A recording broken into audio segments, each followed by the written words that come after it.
इस उद्योग के संबंध में परिचर्चा कर रहे थे। ये कौन सा प्रोडक्ट उत्पन्न कर रहा है। सीधी सीधी हमको जीवनी शक्ति से मिलती है। और रही अग्नि की बात, आप बहुत पीछे जाकर के देखें, मुसलमान भी अग्नि की पूजा करता है, चाहे वो सरसों के तेल का दीपक जला करके चिराग तो न कहता हो, लेकिन मूल में अग्नि है। ईसाई कल्चर में चले जाएं, वहां जाकर के वो मोमबत्ती से जला करके पूजा करते, उससे भी अग्नि ही निकल रही है। ये हमारा जो यज्ञ करने का तरीका था वो धीरे धीरे धीरे धीरे अपभ्रंश हो गया महाभारत काल के बाद में, और लोगों ने जैसे तैसे बचा करके अग्नि के रूप में, दीपक के रूप में, मोमबत्ती के रूप में रखा है। आप लोग घरों में दीपक तो जलाते ही हैं, बस अंतर इतना है, कोई बाबा आपको आकर के तिल का तेल कह दे तो उससे जलाने लगते हैं, मिट्टी का तेल जलाइए तो अस्थमा हो जाएगा, और घी का, गाय का घी का जलाइए तो अस्थमा खत्म हो जाएगा। अंतर वही है। लेकिन जब आप यज्ञ करते हैं तो स्वामी जी ने जो बात की उसका ध्यान रखिए। यज्ञ करने के बाद यदि आपको दिक्कत हो रही है तो आपकी जो औषधि है वो ठीक नहीं है, क्योंकि अग्नि का स्वभाव है जलाना। जो आप अग्नि में डालेंगे उसकी रासायनिक क्रिया होगी, उसी का ही अणु बनेगा और उसी का प्रभाव वायु में जाएगा और वो फेफड़ों में चला जाएगा। तो जब आप यज्ञ करते हैं, आप अपने बच्चे को पढ़ाते हैं, 10 बार विचार करते हैं, डॉक्टर के पास जाते हैं 10 बार विचार करते हैं। अच्छा एक बात बताओ, बगैर डायग्नोज किए यदि डॉक्टर दवाई दे दे तो बचोगे कि मरोगे? ऐरा गहरा नत्तू ठहरा डॉक्टर दवाई दे दे, पता चला गए फेफड़े के लिए थी, किडनी भी खराब हो गई। इसी प्रकार से पूज्य स्वामी जी, इतनी हालत खराब है इसके लिए केवल एक धर्म के नाम पर, केवल एक हमारी जो ये कुत्सित संस्कृति इसके नाम पर ऐरे गहरे किसी व्यक्ति को भी पकड़ते हैं और कुछ भी कराना यज्ञ के नाम पर शुरू कर देते हैं, और फिर बाद में कहने में तुमने ये तो गलत किया, बोले हमें क्या पता नहीं है, तो यही जाने। मैंने कहा भाई तुमने तो भरोसा तो तुमने ही है, इसीलिए तब भी यज्ञ करो। तो पूज्य स्वामी जी जैसे व्यक्ति से संपर्क करो, और अनेक लोग आ रहे हैं, तो जब उनसे आप संपर्क करोगे और विधिवत पदार्थ इसमें डालोगे कुंड में, तो निश्चित रूप से इससे हमारे घरों की जो दीवारें हैं, उन दीवारों के आसपास ये जो है, आज वास्तुशास्त्र यही तो है। आप वास्तुशास्त्र के ऊपर बड़ा खेल चल रहा है। अभी पूज्य स्वामी ने पूरे वायरस के संबंध में बोले, अरे वास्तुशास्त्र यही तो कि घर व्यापक हो, खुला हो, रोशनी प्रकाश सब जगह आता जाता हो है? इसी प्रकार से जब हम यज्ञ करते हैं और गाय का घी इसमें डालते हैं तो ओथिरी का भी उत्सर्जन होता है, जिससे ओजोन रिपेयर होती है। आपने देखा नहीं कोरोना काल में ओजोन रिपेयर होती है।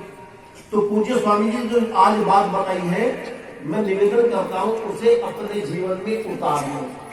और मैं एक बात और आपसे कहता हूं, यदि आप प्रतिदिन यज्ञ न कर सके, स्वामी जी ने 1 महीने का अल्टीमेटम दे दिया, 1 महीने तक तो रहता ही है, तो 1 सप्ताह में 1 बार तो कर लो कम से कम। आपने 1 महीने में घर में यज्ञ किया तो 1 महीने किया, सुरक्षित हो गए। अच्छा जीवन बढ़िया है या धन?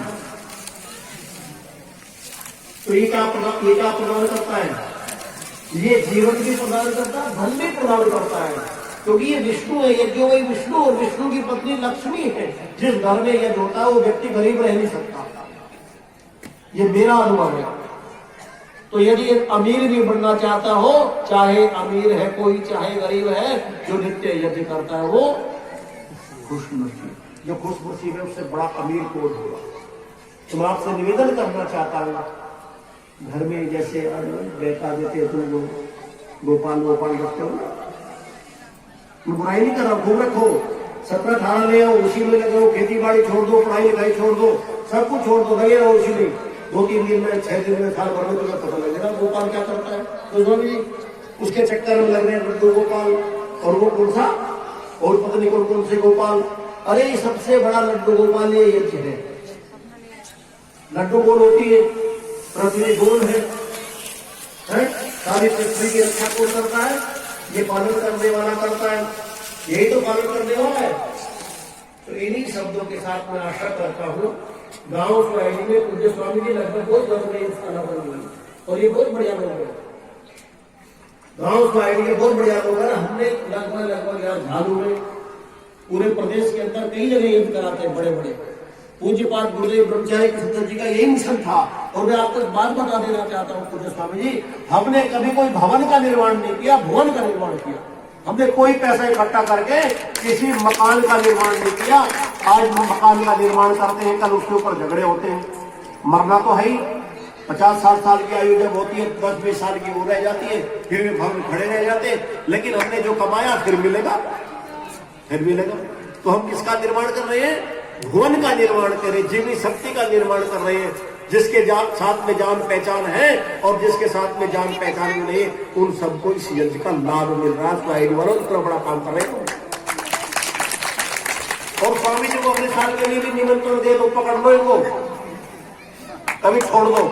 ऐसे व्यक्ति को छोड़ना नहीं चाहिए, क्योंकि एक तो बात बताता है खानाबादी गुर कुचेला में गुर, लेकिन ये बताते ऐसे ऐसे होता, जब ऐसे ऐसे होता दिमाग में बैठ जाती है, फिर किसी आचार्य के कहने की आवश्यकता नहीं पड़ती कि ऐसे करो।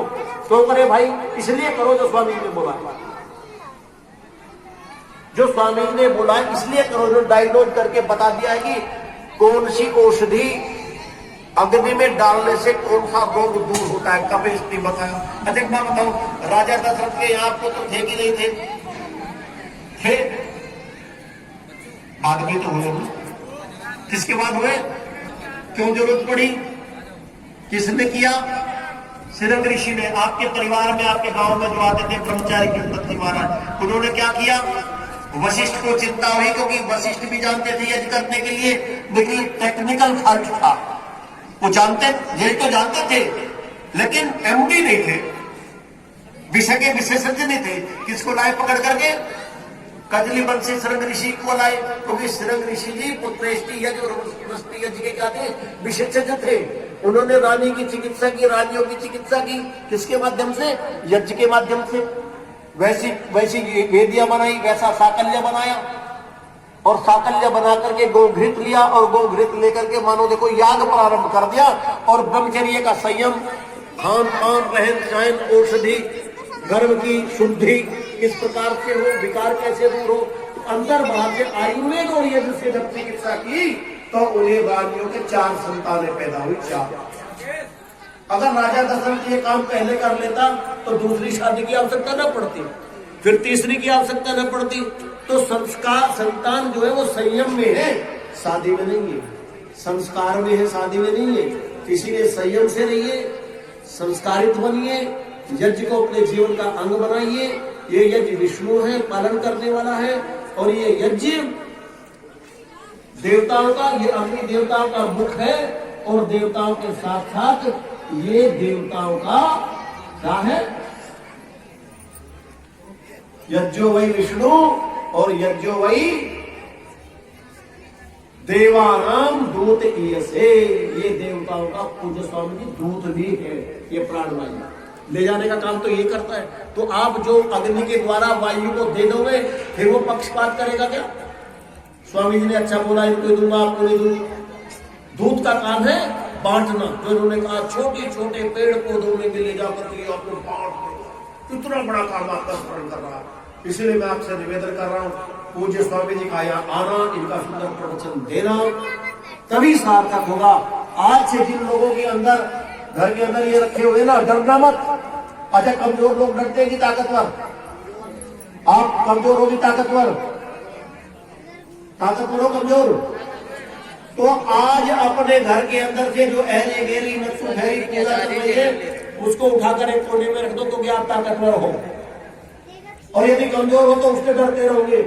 भूत बंगले से जो घर में रखा ना, उससे डरते रहोगे, कुछ नहीं कर सकते, जड़ बुद्धि हो जाएगी तुम्हारी।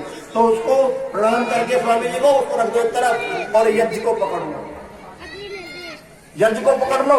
अच्छा एक बात बताओ, जंगल में शेर आ जाए और खाटू श्याम उसको दिखा दो, क्या बोलते हैं? क्या बोलते हो? अभी जो लड्डू गोपाल दिखा दो तो भाग जाएगा क्या? और अग्नि दिखा दो तो अगर जंगल में शेर आ जाए और अग्नि दिखा दो उसको, तो रुकेगा कि भागेगा? और खाते खा दो तो भाई अब तो शेर ही करा, तुम भी जाओगे। तो मेरा कहने का अभिप्राय बुराई नहीं कर रहा हूं, इसीलिए परिवर्तन जीवन है। स्वामी जी यदि यहाँ आए हैं तो आपके जीवन में परिवर्तन झलकना चाहिए। आपके जीवन के निर्माण के लिए उन्होंने प्रवचन किया। बहुत व्यस्त रहते हैं, कहीं दूसरी जगह भी उनको जाना है, निर्माण का काम कर रहे हैं। तो मैंने आपसे निवेदन किया और मैं भी पूज्य स्वामी जी को हृदय से आभार व्यक्त करता हूँ, अभिनंदन करता हूँ। आपने सरल शब्दों में मेरा जो विषय प्राय रहता है, आज बड़ा अच्छा लगा कि यज्ञ के संबंध में जब वैज्ञानिक तरीके से बोला जाएगा तब लोगों की समझ में आएगी। अब तक तो केवल हम धर्म कर्म आजीविका से बांध करके चल रहे थे, लेकिन जब तक विज्ञान की कसौटी पर प्रक्रिया खरी उतरती हुई दिखाई दे देगी, जब तक लोग ग्राह्य नहीं होंगे। तो इन्हीं शब्दों के साथ तो पूज्य स्वामी जी से निवेदन करूंगा, 2 मार्च से विद्यालय में भी हम लाक्षागृह के पवित्र मूल पर यज्ञ करते हैं 2 से 9। यदि आपकी डायरी में कहीं किसी प्रकार का कोई समय थोड़ा सा हो तो अनुग्रहित करेंगे, बाद में चर्चा कर लेंगे। एक दिन वहां भी आपकी वाणी प्रसारित हो जाए तो अनुग्रहित होंगे, मैं आशा करता हूँ।